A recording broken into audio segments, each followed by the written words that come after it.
Salary ചലഞ്ചിലൂടെ ഇതുവരെ എത്ര രൂപ കിട്ടിയെന്ന് സർക്കാരിനോട് ചോദിക്കുമ്പോൾ ഒരു വ്യക്തമായ ഉത്തരമില്ല. പക്ഷേ ട്രഷറിയിൽ നിന്ന് നമുക്കൊരു കണക്ക് കിട്ടിയിട്ടുണ്ട് കേട്ടോ. ഇന്നലെ വൈകിട്ട് വരെ CMDRF വയനാട് അക്കൗണ്ടിലേക്ക് 41,20,74,260 രൂപയാണ് വന്നെത്തിയിരിക്കുന്നത്. വയനാട് പുനരധിവാസത്തിനായി 5 ദിവസത്തിൽ കുറയാത്ത ശമ്പളമാണ് സർക്കാർ ജീവനക്കാർ സംഭാവന ചെയ്യേണ്ടത്. 500 കോടി രൂപ സ്വരൂപിക്കാമെന്നായിരുന്നല്ലോ സംസ്ഥാന സർക്കാരിൻ്റെ കണക്കുകൂട്ടൽ. അതെങ്ങനെയാണെന്നോ 4000 കോടി രൂപയാണ് ഒരു മാസത്തെ ശമ്പളം നൽകാൻ ധനവകുപ്പിന് വേണ്ടത്. അതായത് 5 ദിവസം ശമ്പളം നൽകാൻ 500 കോടി രൂപ വേണം. അങ്ങനെയാണ് 500 കോടി രൂപ ശമ്പള ചലഞ്ചിലൂടെ പ്രതീക്ഷിക്കുന്നത്. പക്ഷേ സംഗതി പാളി. സാലറി ചലഞ്ചിൻ്റെ കാര്യത്തിൽ ധനവകുപ്പിൻ്റെ കണക്കുകൂട്ടലുകളെല്ലാം തെറ്റിയെന്ന് പറയുന്നതാണ് ശരി. കാരണം ഒരു ദിവസത്തെ ശമ്പളമല്ലേ പിരിഞ്ഞു വന്നിട്ടുള്ളൂ. ഇനി അടുത്ത 2 മാസങ്ങളിലായി 4 ദിവസത്തെ ശമ്പളം പിരിഞ്ഞു കിട്ടാനുണ്ട് എന്ന് വേണമെങ്കിൽ വാദിക്കാം. പക്ഷെ അതുകൊണ്ട് ഒരു കാര്യവുമില്ല കേട്ടോ.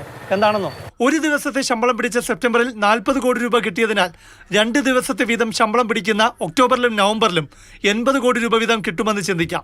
എങ്കിൽ തെറ്റി. ഒരു ദിവസത്തെ ശമ്പളം വഴി കിട്ടിയതാണ് ഈ തുകയെങ്കിൽ ധനവകുപ്പിനെ ആശ്വസിക്കാമായിരുന്നു. ഇതിപ്പോൾ ലീവ് സറണ്ടർ വഴിയും PF വായ്പ വഴിയും എല്ലാം കിട്ടിയതാണ്.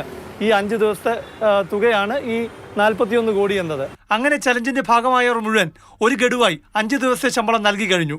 സാമ്പത്തിക പ്രതിസന്ധി കാരണം ലീവ് സറണ്ടർ ചെയ്ത് പണമാക്കാൻ നിലവിൽ സർക്കാരിന്റെ അനുമതിയില്ല. എന്നാൽ സാലറി ചലഞ്ച് ചെയ്യാൻ മാത്രം ഇളവ് നൽകിയിരുന്നു. സാലറി ചലഞ്ച് അക്കൗണ്ടിലേക്ക് വന്ന പണത്തിന്റെ പട്ടിക നോക്കുമ്പോൾ അധികവും ലീവ് സറണ്ടർ പ്രയോജനപ്പെടുത്തിയവരാണ്. കാരണം ഭരണപക്ഷ സംഘടനാ നേതാവിന്റെ വാക്കുകളിൽ തന്നെയുണ്ട്.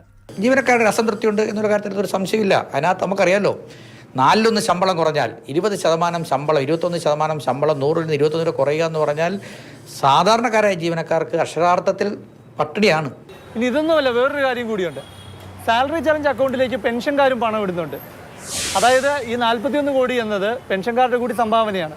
പിന്നെ ഈ ലീവ് സറണ്ടർ ബില്ലെല്ലാം മാറി വരുമ്പോൾ 41 കോടി രൂപ എന്നത് ഇതിലും കൂടുതലാകും.